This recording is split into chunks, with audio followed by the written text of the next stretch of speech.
Hello दोस्तों, मैं हूँ श्वेता और आज हम पढ़ेंगे लीनियर इक्वेशन के बारे में। लीनियर इक्वेशन क्या होती है और उसे सॉल्व कैसे करते हैं, तो आइए देखते हैं।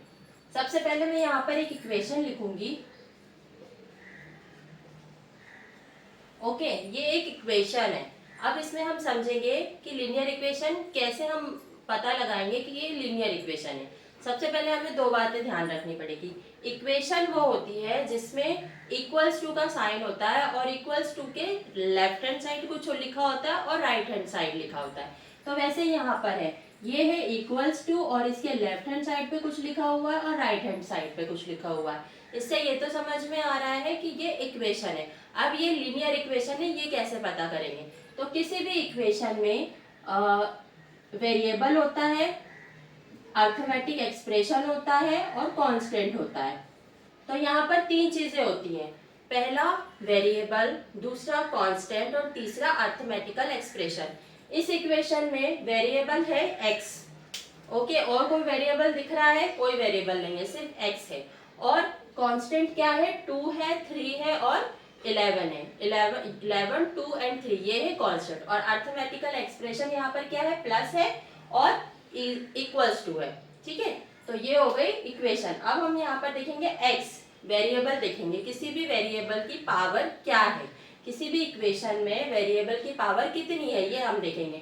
तो यहाँ पर ये जो टर्म है 2x, यहाँ पर वेरिएबल है मल्टीप्लाई में, 2 के मल्टीप्लाई में मतलब x है।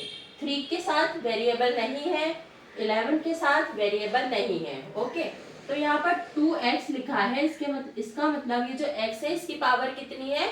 1 है। ओके, तो ये हो जाएगी variable linear equation in one variable. ठीक है, क्योंकि अगर यहाँ पर x की 2x की जगह 2x स्क्वायर होता तो ये लीनियर इक्वेशन नहीं होती, क्योंकि लीनियर इक्वेशन में पावर हमेशा 1 होती है, 1 से ज्यादा नहीं होती है।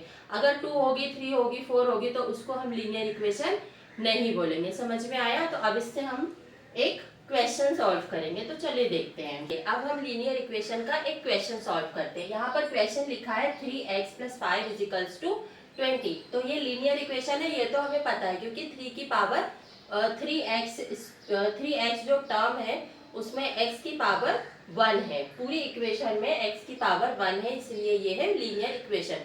अब हम इसको सॉल्व करेंगे। सॉल्व करने के लिए हमें इसमें x की वैल्यू फाइंड करनी है। जब हम x की वैल्यू फाइंड करेंगे उसके लिए हम यहाँ पर यूज करेंगे ट्रांसपोर्टेशन मेथड। तो आइए देखते हैं।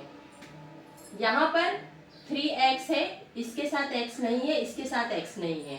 ठीक है, तो हम क्या करेंगे, जो x वाला टर्म है उसको यहीं रहने देंगे और ये जो विदाउट x का टर्म है इसको इक्वल्स टू के उस साइड ले जाएंगे। इसको कहते हैं ट्रांसपोर्टेशन मेथड। मतलब एक जगह से दूसरी जगह किसी भी नंबर को या किसी वेरिएबल को ले जाना, उसको कहते हैं ट्रांसपोर्टेशन मेथड।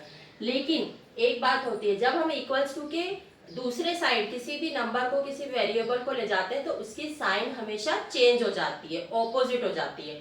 अगर उसकी साइन होगी प्लस तो वो इधर जाएगी इक्वल्स टू के, तो वो हो जाएगी माइनस। अगर माइनस होगी इसकी साइन यहाँ पर तो वो हो जाएगी प्लस। अगर मल्टीप्लीकेशन होगी तो इक्वल्स टू के दूसरे साइड जाकर हो जाएगी डिवाइड। और अगर यहाँ पे डिवीजन में होगी तो मल्टीप्लीकेशन के दूसरे साइड जाकर, इक्वल्स टू के दूसरे साइड जाकर हो जाएगी मल्टीप्लीकेशन। तो यहाँ पर देखते हैं, यहाँ पर 3x है, ये एज इट इज लिखेंगे। प्लस है, प्लस लिखेंगे, नहीं सॉरी प्लस नहीं लिखेंगे, यहाँ पे हमको प्लस को उधर ले जाना है तो हम यहाँ पर लिखेंगे इक्वल्स टू 20। अब ये जो +5 है इसको हम इक्वल्स टू के उस साइड ले जाना चाहते हैं, तो ये जो प्लस है ये क्या हो जाएगा? -5 हो जाएगा। अंडरस्टूड? यहाँ पर है 3x x = 20 - 5 क्या होता है? 15। तो ये हो जाएगा 15। अब यहाँ से हमको x की वैल्यू फाइंड करनी है। यहाँ पर 3x है तो 3 और x के बीच में क्या है?